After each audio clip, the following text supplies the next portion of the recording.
ಭಗವದ್ಗೀತೆ ಅಧ್ಯಾಯ 14 ಗುಣತ್ರಯ ವಿಭಾಗ ಯೋಗ ಶ್ಲೋಕ 6 ತತ್ರ ಸತ್ವಂ ನಿರ್ಮಲತ್ವಾತ್ ಪ್ರಕಾಶಕಮನಾಮಯಂ ಸುಖಸಂಗೇನ ಬಧ್ನಾತಿ ಜ್ಞಾನಸಂಗೇನ ಚಾನಘ.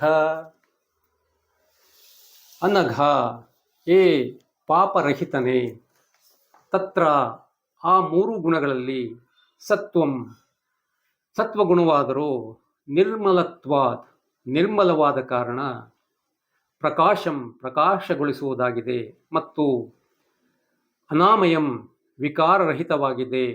ಅದು ಸುಖ ಸಂಗೇನ ಸಂಬಂಧದಿಂದ ಚ ಮತ್ತು ಜ್ಞಾನ ಸಂಗೇನ ಜ್ಞಾನದ ಸಂಬಂಧದಿಂದ ಅರ್ಥಾತ್ ಅದರ ಅಭಿಮಾನದಿಂದ ಬಧ್ನಾತಿ ಬಂಧಿಸುತ್ತದೆ.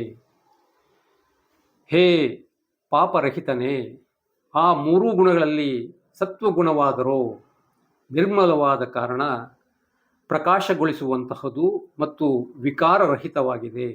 ಆದರೆ ಅದು ಸುಖದ ಸಂಬಂಧದಿಂದ ಮತ್ತು ಜ್ಞಾನದ ಸಂಬಂಧದಿಂದ ಅರ್ಥಾತ್ ಅದರ ಅಭಿಮಾನದಿಂದ ಬಂಧಿಸುತ್ತದೆ. ಯಾವುದೇ ವಸ್ತುವನ್ನು ಪೂರ್ಣ ರೀತಿಯಲ್ಲಿ ನಿರೂಪಿಸಲು ಸಾಧ್ಯವಿಲ್ಲ. ಈ ಸತ್ಯವನ್ನು ವಿಜ್ಞಾನಿಗಳು ಒಪ್ಪಿದ್ದಾರೆ.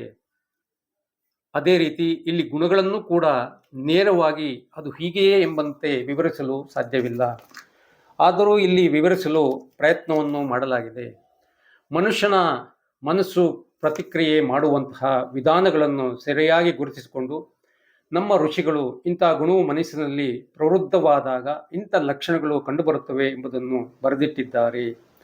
ಆ ಲಕ್ಷಣಗಳನ್ನು ತಿಳಿಯುವ ಮೂಲಕ ಒಬ್ಬ ವ್ಯಕ್ತಿಯಲ್ಲಿ ಯಾವ ಗುಣವು ಪ್ರಧಾನವಾಗಿದೆ ಎಂಬುದನ್ನು ತಿಳಿಯಲು ಸಾಧ್ಯವಾಗುವುದು. ಈ ಮೂಲಕ ನಮ್ಮ ಮನಸ್ಸನ್ನು ನಮಗೆ ತಿಳಿಯಲು ಸಾಧ್ಯವಾಗುವುದು. ಸತ್ವಗುಣವು ನಿರ್ಮಲವಾದ ಗುಣ. ಅಂತಹ ಬುದ್ಧಿಯು ಹೇಳುವ ವಿಷಯವನ್ನು ಕೂಡಲೇ ಗ್ರಹಿಸುತ್ತದೆ. ರಜೋಗುಣದ ತಳಮಳ ಅಥವಾ ತಮೋಗುಣದ ಜಾಡ್ಯ ಇವೆರಡೂ ಸತ್ವಗುಣದಲ್ಲಿಲ್ಲ. ಸತ್ವಗುಣ ಸಂಪನ್ನವಾದ ಬುದ್ಧಿಯು ತೀಕ್ಷ್ಣವೂ ಸೂಕ್ಷ್ಮವೂ ಶುದ್ಧವೂ ಆಗಿರುವುದು ಮಾತ್ರವಲ್ಲ, ಅಂತಹ ಮನಸ್ಸು ತಪ್ಪಿ ಕೂಡ ಕೆಟ್ಟ ವಿಚಾರಗಳನ್ನು ಮಾಡುವುದಿಲ್ಲ. ಮನಸ್ಸಿದ್ದಂತೆ ಮಾನವ, ವಿಚಾರಗಳಿದ್ದಂತೆ ಮನಸ್ಸು, ಗುಣಗಳಿದ್ದಂತೆ ಮನಸ್ಸು. ಮನಸ್ಸು ಶುದ್ಧವಾಗಿರುವುದಾದರೆ ಅಲ್ಲಿ ನಡೆಯುವ ವಿಚಾರಗಳು ನಿರ್ಮಲವಾಗಿರುತ್ತವೆ. ಸತ್ವಗುಣ ಮನಸ್ಸನ್ನು ಶುದ್ಧವಾಗಿರುವಂತೆ ಸಹಕರಿಸುತ್ತದೆ. ಆದರೂ ಕೂಡ ಈ ಸತ್ವಗುಣವು ಮನಸ್ಸನ್ನು ಕಟ್ಟಿಹಾಕುವುದಂತೆ. ಅದು ಹೇಗೆ? ಸುಖಾಸಕ್ತಿಯಿಂದ ಜ್ಞಾನಾಸಕ್ತಿಯಿಂದ ಸತ್ವಗುಣವು ಮನುಷ್ಯನನ್ನು ಕಟ್ಟಿಹಾಕುತ್ತದೆ. ಸತ್ವಗುಣವು ಮನಸ್ಸನ್ನು ನಿರ್ಮಲವಾಗಿಡುತ್ತದೆ. ಸತ್ಯ. ಸತ್ವಗುಣದ ಮೂಲಕ ಮನಸ್ಸು ಹೆಚ್ಚಿನ ಸ್ಥಿರತೆಯನ್ನು ಪಡೆಯುತ್ತದೆ. ಸತ್ಯ. ಗ್ರಹಣ ಶಕ್ತಿಯು ತೀಕ್ಷ್ಣಗೊಳ್ಳುತ್ತದೆ ಎಂಬುದೂ ಒಪ್ಪಿಕೊಳ್ಳಬೇಕಾಗುತ್ತದೆ. ಆದರೂ ಈ ಸತ್ವಗುಣವು ಮನುಷ್ಯನನ್ನು ಬಂಧಿಸುತ್ತದೆ.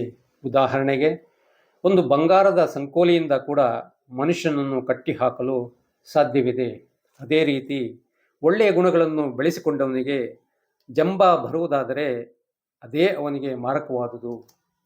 ಪ್ರತಿಯೊಬ್ಬನಲ್ಲಿಯೂ ಇರುವ ಆತ್ಮನೂ ಒಬ್ಬನೇ. ಬುದ್ಧಿಯ ಮೂಲಕ ಅವನು ವ್ಯಕ್ತಗೊಳ್ಳುವಾಗ ಬುದ್ಧಿಯಲ್ಲಿರುವ ಗುಣಗಳಿಗೆ ಸರಿಯಾಗಿ ಅವನು ಕಾಣುತ್ತಾನೆ. ಸತ್ವಗುಣದಿಂದ ಕೂಡಿದ ಬುದ್ಧಿಯು ಹೆಚ್ಚಿನ ಸ್ಥಿರತೆಯನ್ನು ಪಡೆದಿರುವುದರಿಂದ ಅಂತಹವನನ್ನು ತೀಕ್ಷ್ಣ ಬುದ್ಧಿಯುಳ್ಳವನು ಎಂದು ನಾವು ಹೇಳುತ್ತಿದ್ದೇವೆ. ಅಂಥವನಿಗೂ ಜಂಬ ಬರುವುದಾದರೆ ಅದೇ ಅವನಿಗೆ ಮಾರಕವಾಗುವುದು. ಸತ್ವಗುಣದ ಮೂಲಕ ಮನಸ್ಸು ಹೆಚ್ಚಿನ ಸ್ಥಿರತೆಯನ್ನು ಪಡೆಯುವಾಗ ಅವರಿಗೆ ಹೆಚ್ಚಿನ ಸುಖವು ಲಭಿಸುವುದು. ನಿಜವಾದ ಆನಂದ ಇದಲ್ಲ. ನಿಜವಾದ ಆನಂದವು ಆತ್ಮನ ಸ್ವರೂಪ.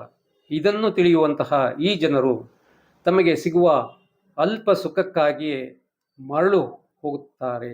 ಇದನ್ನು ತಿಳಿಯದಂತಹ ಈ ಜನರು ತಮಗೆ ಸಿಗುವ ಅಲ್ಪ ಸುಖಕ್ಕಾಗಿಯೇ ಮರಳು ಹೋಗುತ್ತಾರೆ.